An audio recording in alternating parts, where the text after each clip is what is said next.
Scusate. Beh, innanzitutto buon pomeriggio, grazie per avermi invitato. Sento di essere qui perché sono in mezzo alle montagne.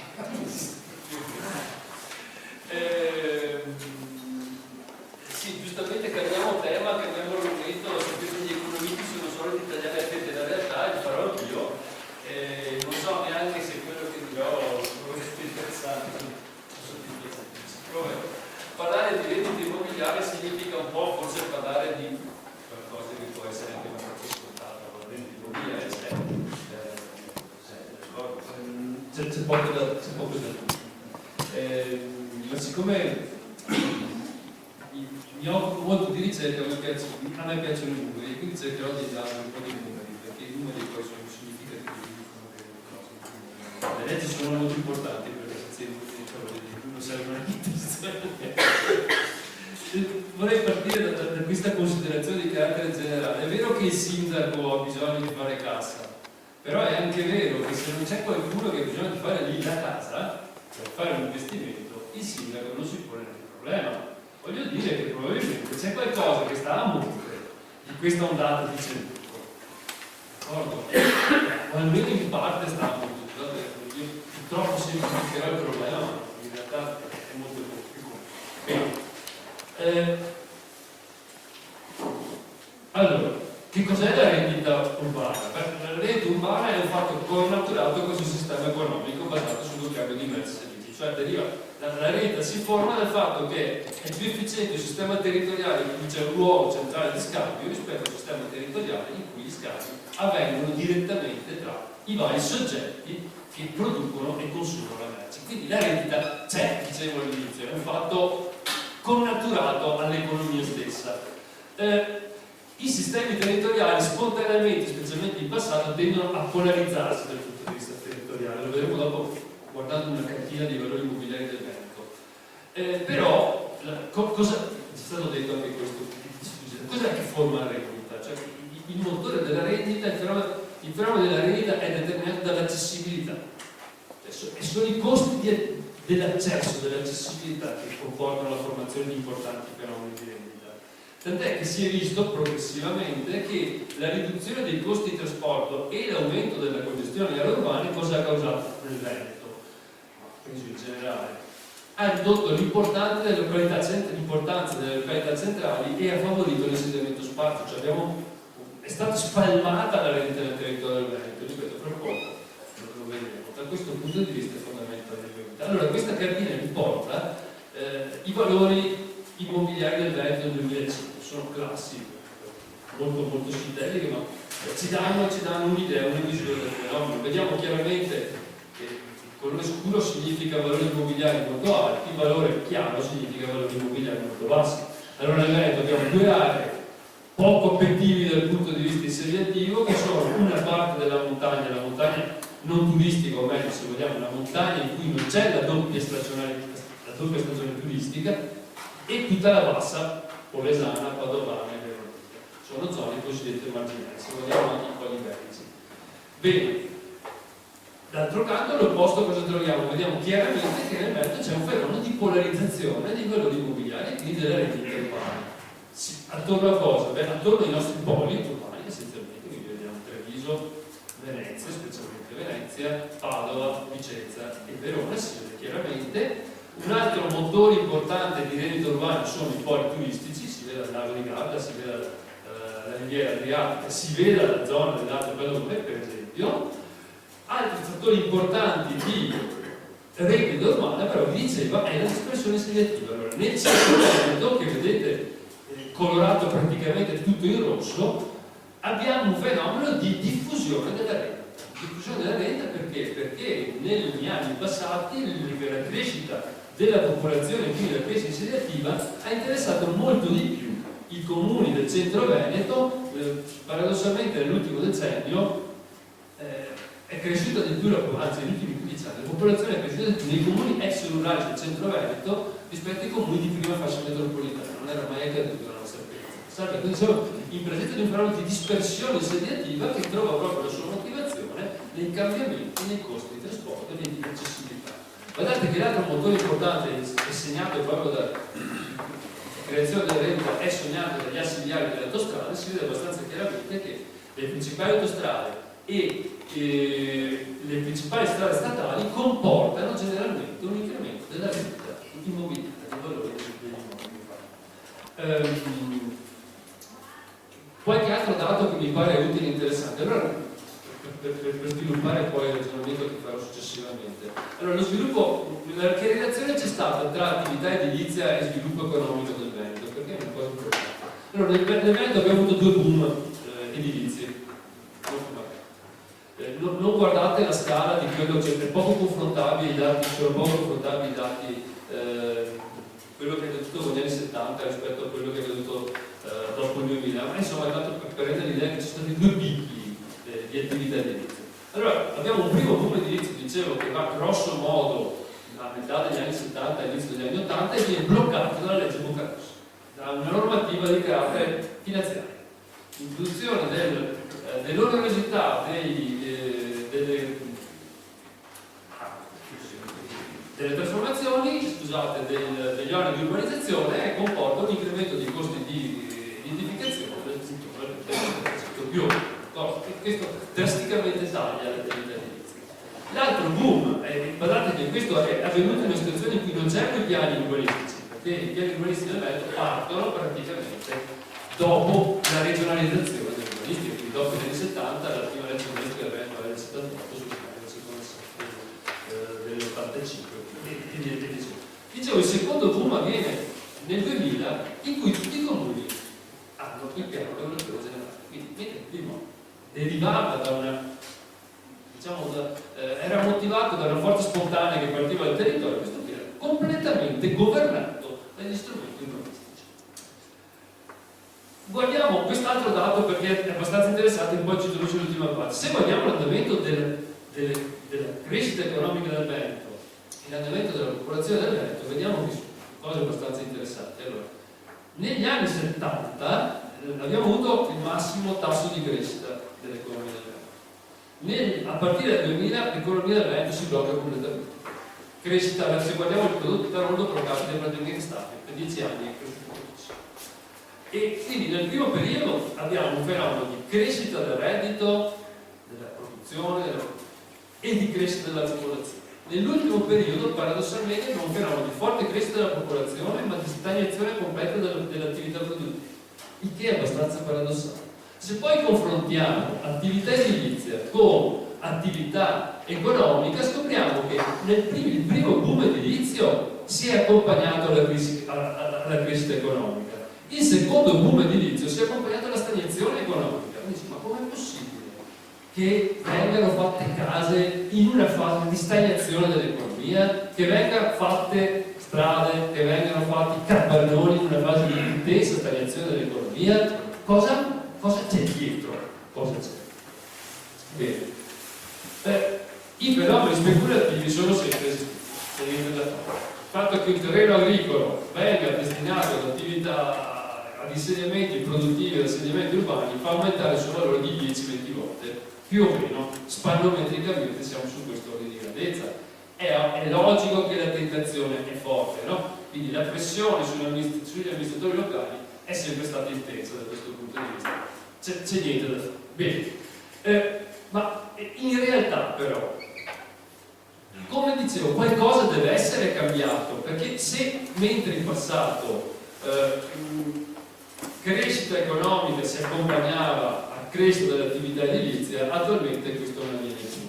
Ecco, la mia idea, penso sia abbastanza condivisibile, è che c'è stata una forte e progressiva frammistione tra mercato immobiliare e mercato immobiliare, primo problema. E secondo dato, secondo me, c'è stata una sorta di finanziarizzazione dell'attività edilizia, quindi di finanziarizzazione del ciclo del cemento, se vogliamo, che è una novità che parte grosso modo da metà degli anni 90. Vorrei rapidamente dirvi come si è arrivati a questa situazione, perché è importante il background, perché altrimenti non capiamo come siamo arrivati qua. Allora voi sapete che nel secondo dopoguerra l'idea, in campo economico si seguiva l'idea dominante, era l'idea keynesiana, cioè l'approccio keynesiano all'economia, che comportava l'intervento economico diretto dello Stato e forte regolazione dell'attività dei privati. Questo era un approccio keynesiano. a partire grosso modo sempre dal dopoguerra, grossi gruppi finanziari, grossi gruppi economici cominciano ad investire su gruppi di ricerca, cioè pagano ricercatori, pagano economisti perché facciano ricerche volte a cosa? Volte ad affermare, a far vedere che il liberismo è meglio dell'approccio keynesiano all'economia. Quindi c'è tutto un periodo, un lavoro intenso di preparazione culturale che porta a cosa? Che porta a Thatcher, che porta al neoliberismo. La Thatcher e la Reagan cosa fanno? La Thatcher e la Reagan avviano due cose fondamentali. Primo, che trovano poi complimento dare con Clinton, tra parentesi, che doveva essere democratico, è molto amico di D'Alema, scusate, cose strane. Clinton cosa fa? Clinton a metà anni 90 sopprime la separazione tra banche di investimento e banche commerciali. È una norma introdotta nel 29 dopo la crisi della borsa del 29. Quindi, la seconda cosa, vengono tolti con la WTO, che è World Trade Organization, qualsiasi limite alla circolazione di capitali. Quindi il mondo diventa un mercato unico dei capitali. Praticamente uno può svegliarsi la mattina negli Stati Uniti e dire: io voglio fare un investimento su una strada in provincia di Treviso, o su una zona industriale in provincia di Treviso, può essere questo. Allora, capitale e libertà dopo questo cambiamento culturale. Il problema è quanti soldi girano per il mondo in cerca di investimenti fruttuosi, chi li gestisce e a chi appartengono. Prendo questi numeri da un libro di Gardino molto interessante, da due libri di Gardino. Bene, allora, prima di tutto, i cosiddetti investitori istituzionali, leggo per capire chi sono fondi pensione, i nostri quattrini, fondi di investimento, i nostri quattrini, compagnie di assicurazione, i nostri quattrini, vari tipi di fondi speculativi, d'accordo, dentro cui operano banche dei maggiori paesi al mondo, gestiscono una quantità di capitali che è pari a un PIL del mondo. La produzione annuale di valore della produzione annuale del mondo intero è gestito da questi soggetti e lo fanno, dice praticamente senza nessun controllo di merito né alcuna valutazione di responsabilità nei confronti di qualunque soggetto che non sia composto su cui. Cioè l'obiettivo qual è? L'obiettivo è ottenere un buon rendimento da investimento, tutto. Da qualsiasi parte, in qualsiasi modo, con qualsiasi metodo, perché io che ho investito nel mio fondo pensione, quello che voglio dal mio fondo pensione è che mi renda il più possibile. Non mi interessa sapere dove, se questo comporta la distruzione della foresta amazzonica piuttosto che la cementificazione del centro veneto. Io voglio che renda. L'altro dato che è interessante che troviamo il dato che ripreso da Sole 24 ore, ma che ripreso anche da Gallino, le banche, in base a quelle cose che dicevamo prima, a un certo punto introducono una cosa interessante, la cartolarizzazione dei gruppi. Questo determina una moltiplicazione all'infinito dei capitali disponibili. Fonte continuatore quest'anno dice questi capitali cartolarizzati in qualche modo corrispondono a 7 volte il PIL del mondo. 7 volte il PIL del mondo. Capite che massa di denaro si sta girando per la testa? Dice Gallino che 240 trilioni di dollari possono passare rapidamente dallo stato liquido a liquido. Bene, ovviamente cosa comporta questo? Guardiamo questo dato, la formazione di enormi bolle speculative, che se guardiamo questo qui l'indice della borsa di New York, guardate questo dato è sorprendente, se parliamo della metà degli anni 90, l'indice della borsa di New York ha un boom che non era mai accaduto in precedenza, un picco incredibile, cioè nel giro di 5 anni è triplicato il valore della borsa di New York, pensate ai capitali che sono liberati, va in crisi la borsa e tutto si riversa sul mercato immobiliare. Nel giro di pochi anni negli Stati Uniti i valori immobiliari, vedete, un boom, triplicano nel giro di pochi anni. Nuovamente una massa enorme di guadagni e di capitali che cercano nuovi investimenti. Però quello che mi interessa è che si vede chiaramente da questi due grafici che tra mercato mobiliare, borsistico e mercato immobiliare ormai c'è una quasi completa comunicazione. Questo ci dà una misura degli interessi in gioco, d'accordo? Ma riportiamo questa cosa qui su quello che è capitato nel Veneto, cerchiamo di raccordare questa cosa qua. A un certo punto, all'inizio, a partire dal 2000, va in crisi la borsa, nel 2011, scusate, nel 2001, grosso modo le borse vanno in crisi a livello internazionale e si libera una marea di capitali da buttare da qualche parte. Dove li buttiamo? Li buttiamo sicuramente, prima di tutto, nell'edilizia. Li buttiamo nel ciclo del cemento, per dire in termini. C'è un piccolo problema però, che quando noi facciamo forti investimenti su attività che poi hanno uno sbocco mercantile, corriamo fortemente il rischio di saturare il mercato. Ed è esattamente quello che è accaduto. Abbiamo costruito un sacco di case, probabilmente qualcuno dice che basteranno per 10 anni, qualcuno dice che basteranno per 20 anni, dipende, guardate i dati della provincia di Treviso, attualmente si scopre che i CPP, o come lo chiamano, che nel 2000 hanno costruito case per il doppio delle persone che si sono insediate e quindi hanno case anche per il prossimo decennio già pronte, quindi possiamo tranquillamente sostenere l'attività edilizia in provincia di Treviso. Sul fatto di Capannoni poi la cosa addirittura è incredibile, c'è 111 milioni di metri cubi fatti nel Veneto, la maggior parte per l'industria artigianato. In questo periodo l'occupazione dell'industria cala del 6,4%, la capacità del prodotto, il valore aggiunto dell'industria si riduce al 14%. Cioè, quindi struttura. Chi servivano questi capannoni? Cosa ne faremo? Ricordo? Il discorso a parte metterebbero le grandi infrastrutture, è stato detto, le grandi infrastrutture sono una cosa molto particolare, ma basti quello che è stato detto, sono un forte, enorme motore di reddito. Le grandi infrastrutture muovono due interessi.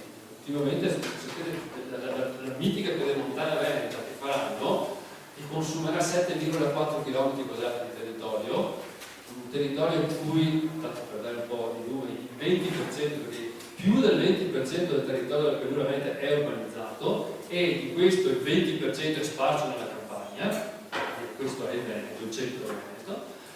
Dicevo, sono un forte motore di reddito. Da un lato c'è l'interesse di chi tramite il project financing realizzerà l'opera. Molto spesso il project financing è completamente privo di rischio per chi fa l'intervento, per il privato che fa l'intervento, perché il rischio viene garantito con i quadri pubblici, d'accordo? Quindi è un tipo di investimento che è interessantissimo dal punto di vista di chi ha quella massa di quadri da buttare da qualche parte.